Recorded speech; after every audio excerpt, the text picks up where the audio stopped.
Et c'est officiel, les amis, Álvaro Carrà sera la prochaine recrue du Real Madrid. Ce n'est pas moi qui le dis, c'est Fabrizio Romano en personne. Here we go, comme il aime si bien le dire.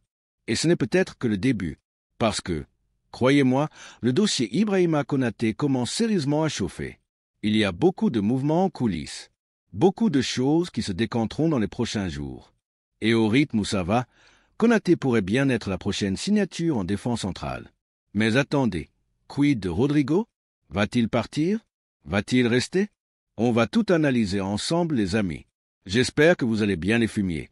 Prenez votre café, mettez-vous à l'aise, et surtout, n'oubliez pas de vous abonner à la chaîne, d'activer la petite cloche et de lâcher un like si vous kiffez les infos mercato du Real. Parce que clairement, ça va être très très chaud cet été. Le mois de juillet est déjà en feu, et le mois d'août pourrait être encore plus volcanique. Le Real Madrid prépare une vraie révolution. Et il y aura du mouvement dans les deux sens. C'est une évidence. Le club a tiré des leçons importantes ces dernières semaines, et ça va se traduire par des décisions fortes. Et justement, on va en parler tout de suite. Feu le Real donne carte blanche à Xavi Alonso. Première info importante relayée par Marca et d'autres sources madrilènes fiables. Le Real Madrid a informé Xavi Alonso que toutes ses décisions seraient pleinement soutenues. Le message est clair. Le coach aura les pleins pouvoirs, notamment pour gérer une situation de vestiaire jugée complexe. Le club estime qu'il y a actuellement des problèmes d'ego dans l'effectif et laissera Xavi Alonso mettre de l'ordre comme il l'entend. Et franchement, on ne va pas se mentir. Ça se sent. Vinicius, Mbappé, Bellingham, est-ce que ça match vraiment sur le terrain? Je ne dis pas qu'il y a des embrouilles en dehors, loin de là. Mais dans le jeu, il y a des incompatibilités qui commencent à sauter aux yeux. Et peu importe les relations hors du terrain, ce qui compte, c'est l'alchimie dans le rectangle vert. Et pour l'instant, ce n'est pas encore ça. Mais bonne nouvelle, Alonso a compris. Il observe, il analyse, et il est prêt à trancher. Et la direction, cette fois, est prête à le suivre jusqu'au bout. Ça, pour moi, c'est une avancée capitale. Presse-papier liste noire et poste ciblé. Deuxième info importante signée Ramon Alvarez. Xavi Alonso va soumettre à la direction une liste de joueurs non essentiels, ainsi que les postes à renforcer en priorité. Et là, évidemment, on parle mercato. On parle d'arrivée, mais aussi de départ. Le club reconnaît clairement que certains joueurs n'ont pas été au niveau requis. Et il n'est pas exclu de renforcer certains secteurs, notamment en défense centrale. Et c'est là qu'on en revient à Ibrahima Konaté. Les signaux sont positifs. Ça chauffe doucement, mais sûrement. Et c'est un profil qui plaît énormément à Xavi Alonso. Coche épaisse blanche, accord total pour Álvaro Carrà. Mais la grosse info du jour, c'est bien l'accord trouvé pour Álvaro Carrà. Fabrizio Romano l'a confirmé. Le Real Madrid et Benfica ont trouvé un accord verbal. Et ça change tout. Souvenez-vous, je vous en avais parlé il y a quelques semaines. À l'époque, Carrà avait déjà donné son feu vert au Real. Le joueur voulait venir, il avait trouvé un terrain d'entente avec le club. Mais le problème, c'était Benfica. Le club portugais bloquait le dossier. Et pour cause, des tensions internes entre la présidence et la direction sportive compliquaient les choses. Le président voulait faire le dur, montrer qu'il ne céderait pas sous la pression madrilène, surtout à l'approche de la Coupe du Monde des clubs. Il voulait imposer son autorité et prouver qu'il avait encore le pouvoir. Mais aujourd'hui, le verrou a sauté. Le Real Madrid a trouvé un terrain d'entente avec Benfica. Et sauf retournement de situation de dernière minute, Álvaro Carrà va bel et bien rejoindre la Casablanca.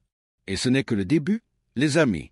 Entre Konaté, la liste noire de Xavi Alonso, le cas Rodrigo et les équilibres fragiles du vestiaire, le Real Madrid est en train de prendre un virage important. Et je vous le dis, les prochaines semaines vont être décisives. Alors restez bien connectés. On like, on commente, on s'abonne et on active cette cloche parce que le mois d'août, il sera royalement chaud. À très vite, les fumiers. À la Madrid. Symbole de collision couronne. Et on l'a bien vu pendant la Coupe du Monde des clubs. Álvaro Carrà a joué 1 ou 2 matchs avec Benfica. Puis le club portugais a été éliminé. Mais ce qui est sûr, c'est que Carrà attendait le Real Madrid depuis longtemps. Il en rêvait. Et désormais, ce rêve est en passe de devenir réalité. Prochaine étape, une fois que Manchester United aura confirmé qu'ils ne lèveront pas la clause de rachat, Álvaro Carrà pourra se rendre à Madrid pour finaliser son transfert. Et je vous le dis clairement, c'est une vraie bonne pioche. Triomphant un retour frustrant, mais nécessaire. Il y a tout de même un truc qui m'agace dans ce dossier. Carrà, c'est un joueur que le Real Madrid a postformé. Il a passé 3 ou 4 années au club, puis on l'a laissé filer. Et aujourd'hui, on va devoir le racheter pour 50 millions d'euros. Alors oui, ce ne sera pas en une seule fois. Ce sera probablement étalé sur 2 ou 3 paiements. Mais le fait est là, tu avais ce joueur chez toi. Il portait déjà le maillot blanc. Et maintenant, tu dois mettre le chéquier sur la table pour le faire revenir. Mais bon, passons à l'essentiel, la qualité du joueur. Et là-dessus, franchement, rien à redire. Je vous en ai déjà parlé dans une précédente vidéo, je vous invite à la revoir si vous voulez l'analyse complète. Mais ce qu'on peut dire rapidement, c'est que Kara est un défenseur solide et très complet. Il a été énorme contre le Barça récemment, il est solide défensivement, techniquement propre, bon à la relance et surtout très dangereux sur la dernière passe. Quand tu ajoutes un profil comme lui à celui de Fran Garcia, ça te donne 2 latéraux offensifs, explosifs, capables d'apporter énormément au jeu du Real. Et c'est d'autant plus important quand tu sais que Ferland Mendy ne sera pas de retour avant octobre. Donc, pour moi, ce recrutement d'Alvaro Kara, c'est que du plus. Tu renforces ton couloir gauche avec un joueur jeune, formé au club, qui connaît la maison et qui a déjà prouvé à haut niveau. On valide. Feu et maintenant, Konaté? Allez, autre dossier brûlant, Ibrahima Konaté. D'après Marca, le Real Madrid envisage sérieusement de le recruter dès cet été. Et ce n'est pas une surprise si on regarde ce qui s'est passé pendant la Coupe du Monde des clubs. Parce qu'on va être honnête, Raúl Asensio a été catastrophique. Chaque match, chaque titularisation, une erreur, une bourde, un moment de panique. On voit qu'il est en difficulté mentale. On sent qu'il traverse une période très compliquée. Et pourtant, on sait que c'est un joueur de qualité. Mais aujourd'hui, il n'est pas au niveau requis pour être titulaire au Real Madrid. Et ce n'est pas fini. Militao revient tout juste de blessure. Il a montré quelques bonnes choses contre le PSG, mais on ne sait pas encore s'il peut tenir une saison complète à 100%. Quant à David Alaba, c'est encore plus inquiétant. Il vieillit, il revient difficilement, et physiquement, ça devient compliqué. Et si on ajoute à ça un Rudiger qui revient de blessure lui aussi, et qui a complètement craqué contre le PSG, eh bien le besoin est clair. Coche épaisse Blanche Konaté, le bon profil au bon moment. Et dans ce contexte-là, le profil de Konaté colle parfaitement. Déjà parce que le joueur serait ouvert à un départ, et surtout parce que le seul club qu'il accepterait, c'est le Real Madrid.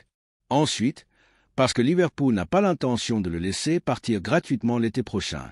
Il ne lui reste qu'un an de contrat.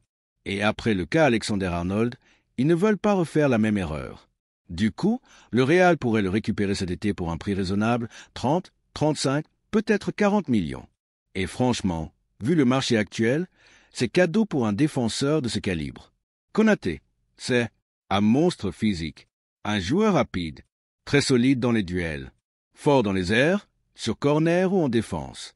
Et même s'il n'est pas le meilleur relanceur du monde, il n'est pas mauvais balle au pied. Bref, pour moi, ce serait un renfort de poids pour le Real Madrid. Un défenseur jeune, déjà expérimenté, avec une marge de progression énorme et surtout un mental de compétiteur. Et dans une charnière où Alaba, Militao, Rudiger et Asensio posent chacun leur lot d'interrogations, tu dois sécuriser l'avenir. Et Konaté, c'est exactement le type de joueur capable d'incarner la charnière centrale du Real pour les 5 prochaines années. Voilà les amis. Entre l'arrivée imminente de Kara et le dossier Konaté qui chauffe très fort, le Real Madrid est en train de poser les bases d'une défense totalement renouvelée. Et c'est que le début.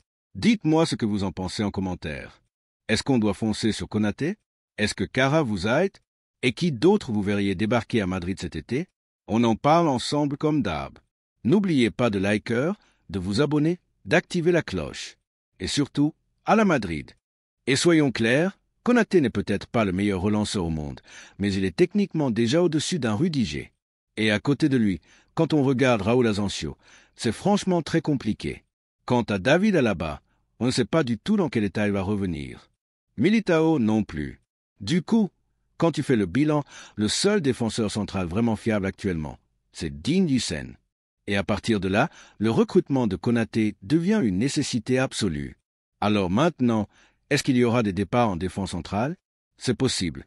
Et si l'Arabie Saoudite arrive avec un gros chèque pour David Alaba, il faudra clairement le pousser vers la sortie.